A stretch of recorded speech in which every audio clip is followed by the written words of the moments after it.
When it comes to quitting smoking weed, one of the most powerful things that I talk about on this channel is identifying when the addicted voice in your brain is speaking to you. This is the voice that says, just one more hit, just one more puff. You're stressed. It's going to be different this time.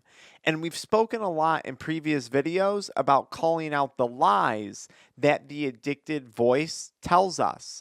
In today's video, I want to start to identify when the addicted voice is romanticizing about weed use or past experiences.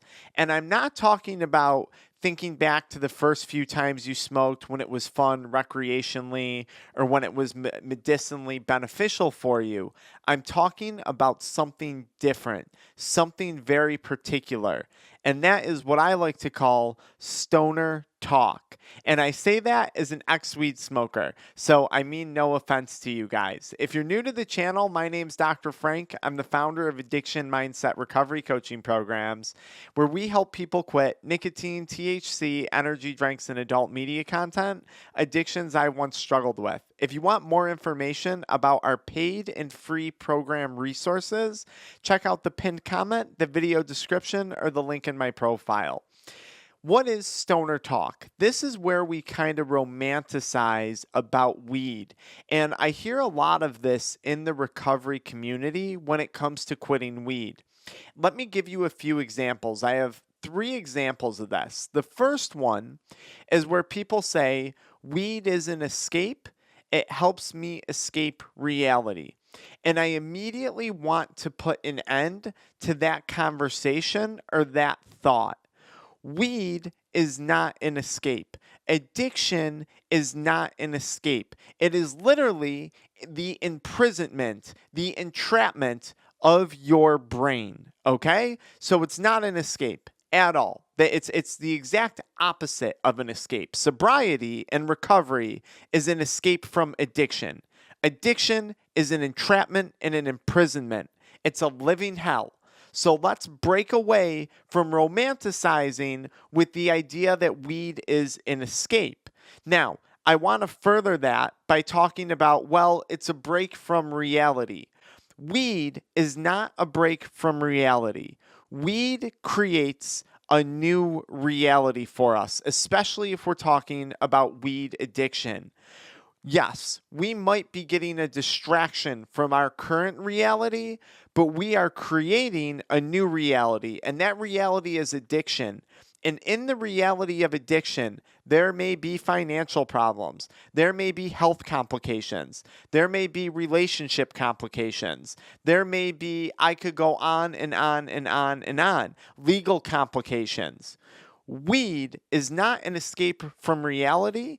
It is the creation of a new reality. And if we've crossed over into addiction, like I once did, that reality is often not greener than the one we were currently living. The grass is not always greener on the other side. Let me put it that way. That's what I'm trying to say.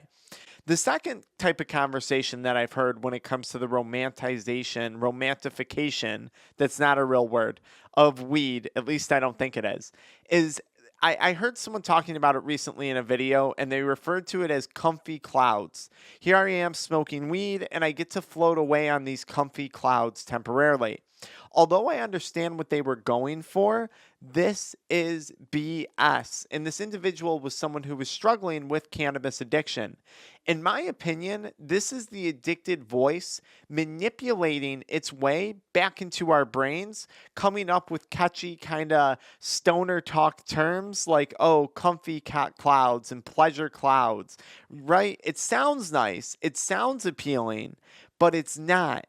Because when we are trapped in addiction, when we have created that new reality for ourselves, it is anything but comfortable. And it's the discomfort of that reality that pushes many people to make a change.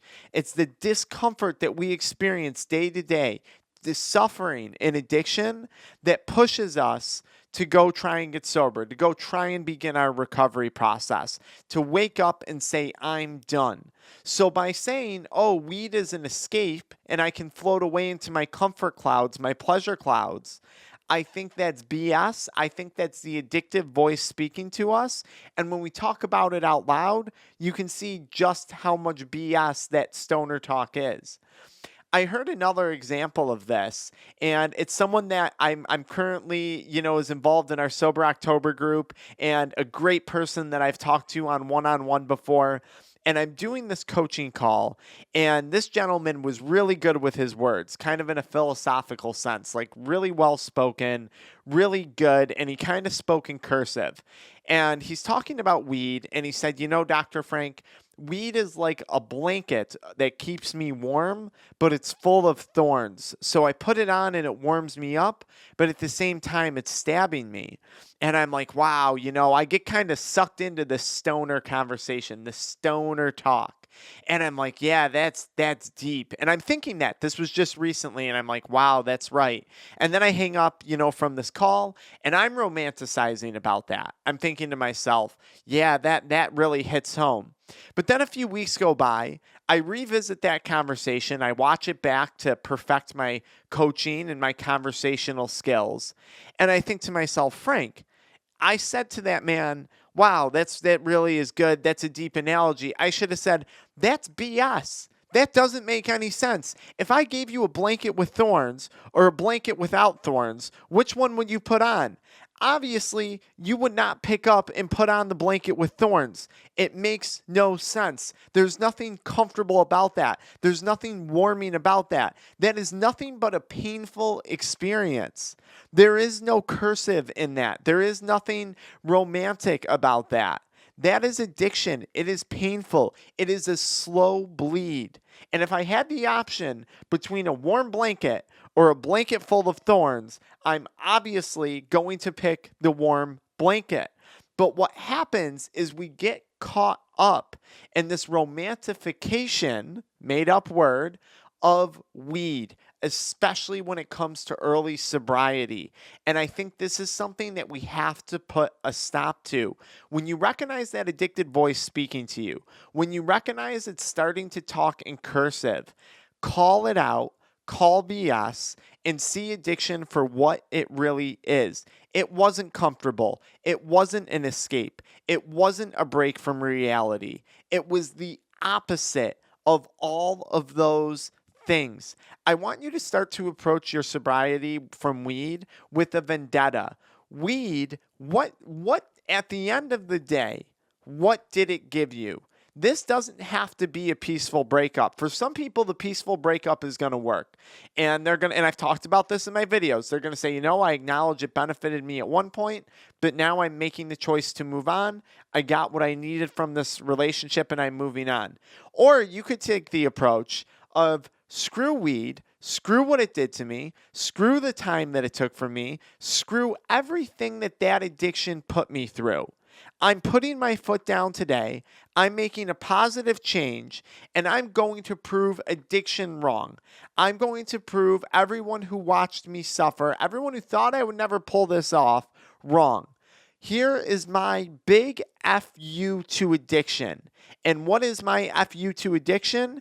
It is my success in my sobriety and recovery process. And I'm passionate about this because you guys are watching this play out live on YouTube every single day that I'm posting a video.